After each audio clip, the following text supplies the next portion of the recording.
Hey, I apologize for another short video. This is just something I learned about the other day and I found it really interesting. We'll get back into the longer videos again, I promise. Hello everyone, and welcome back to Conspiracy. My dog wanted attention and I needed to record, so you get my dog for right now. This week, we'll be talking about one of the largest unsolved murders in Japanese history, the Setagya Family Murders. This happened between December 30th and December 31st in the year 2000 and is still unsolved. Thank you for choosing to spend some time with me today, and let's get into it. The Miyazawa family lived in Setagaya, which is a sub-district of Tokyo in Japan. At 10:40 a.m. on the morning of December 31st, 2000, the bodies of the family were found in their home. The father, Mikio, the mother, Yasuko, and their two children, Nina and Rei, were found by Yasuko's own mother when she went to pay them a visit. Big yawn. Oddly enough, they were not all killed in the same way. Mikio, Yasuko, and Nina were all stabbed to death, while the 6-year-old Rei had been strangled. The TMPD, or Tokyo Metropolitan Police Department, investigated the scene and had determined that the family had been murdered between 11:30 p.m. on the 30th and 12:05 a.m. on the 31st, JST, Japanese Standard Time, and that the killer had stayed in the house for several hours afterwards. The chief of the police station, Takashi Chuda, was designated as the person in charge of the investigation at the time and was until he retired. It was decided that the killer entered through the open window of the second-floor bathroom at the rear of the house, located immediately adjacent to the local park, and gained access by climbing up a tree and then removing a window screen. The killer killed Rei first, who was asleep in his room on the second floor, and was the one who was strangled to death. The father, Mikio, rushed up the stairs after he heard an unusual noise coming from the room. He opened the door and fought the intruder,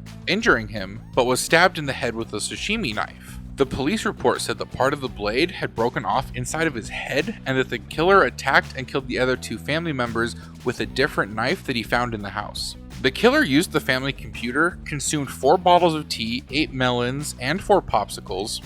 He used the toilet and didn't flush, leaving feces behind. He treated his injuries in the house and took a nap on the sofa in the second-floor living room. He ransacked drawers and stacks of paper and took some money, but left behind some money as well, so it wasn't just a robbery gone wrong. Interestingly enough, besides his feces, the killer also left behind his knife, scarf, a bag, a sweater, a jacket, a hat, gloves, shoes, and 2 handkerchiefs on the sofa where he napped.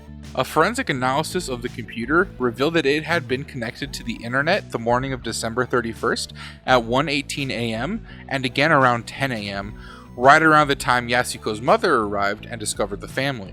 The mother had become suspicious after she was unable to call her daughter as the killer had unplugged the phone line, and so she went to the house but received no answer at the door either.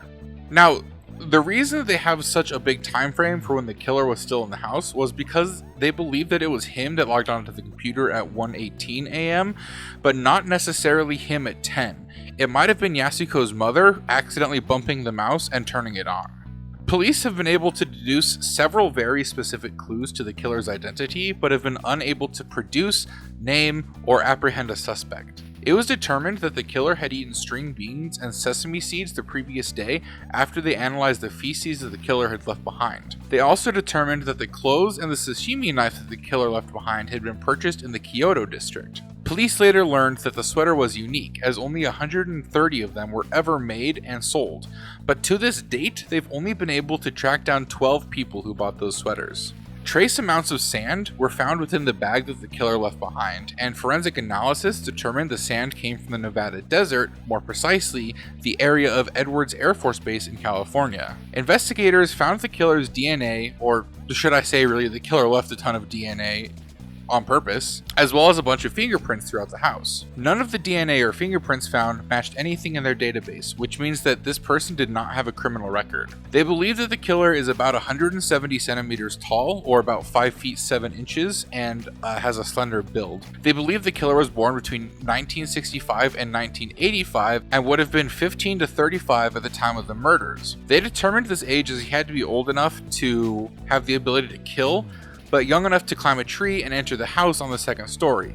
The wounds on the family also indicate that the killer is likely right-handed. The killer's blood was found on the scene, which revealed traces of type A blood, which did not belong to the Miyazawa family. A DNA analysis of the blood determined that the killer is male and probably mixed race, with maternal DNA being of European descent, possibly South European near the Mediterranean or Adriatic Sea. The paternal DNA, however, indicated a father of East Asian descent. The police also brought up the possibility that the European maternal DNA could have been from a distant ancestor and not necessarily a full European mother. Further analysis of the Y chromosome showed that the killer had a haplogroup commonly distributed in East Asian people, appearing in 1 in 4 Koreans, 1 in 10 Chinese, and 1 in 13 Japanese. The results of these tests led to the TMPD seeking assistance through the International Criminal Police Organization, as the killer may not be Japanese or even present in Japan currently.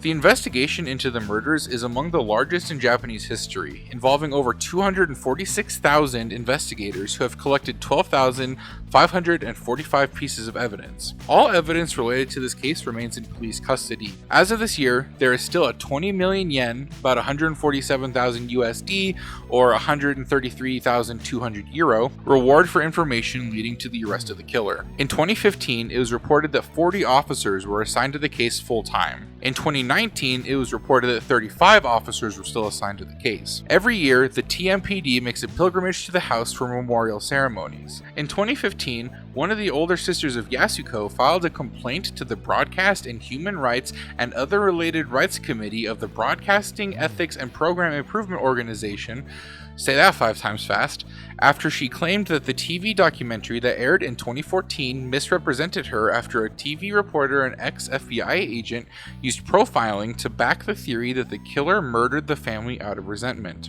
In 2019, the TMPD announced that the family's house would be torn down because of its age and risk of collapsing, with the interior already showing signs of deterioration. However, this was appealed by the family and supporters. Do you want to hear a real conspiracy? Roughly 50% of all my viewers are not subscribed. That's 50% of people, that's half of the people that watch my videos are not subscribed. Go ahead, hit that subscribe button. Today, this case is really bizarre, mostly because of the European ancestry, as well as the sand from the United States, specifically near an Air Force base. This leads me to believe that maybe the killer was in a military, or a military child who was bored one night. Was he part of the US Army, as the sand is from the US, or is he part of a different army and was training in the US, as is common? Is he in the army, or is he related to the army at all? My initial thoughts are that he is related at least to the army, because they travel all over the world, could have ancestry from anywhere based on travel.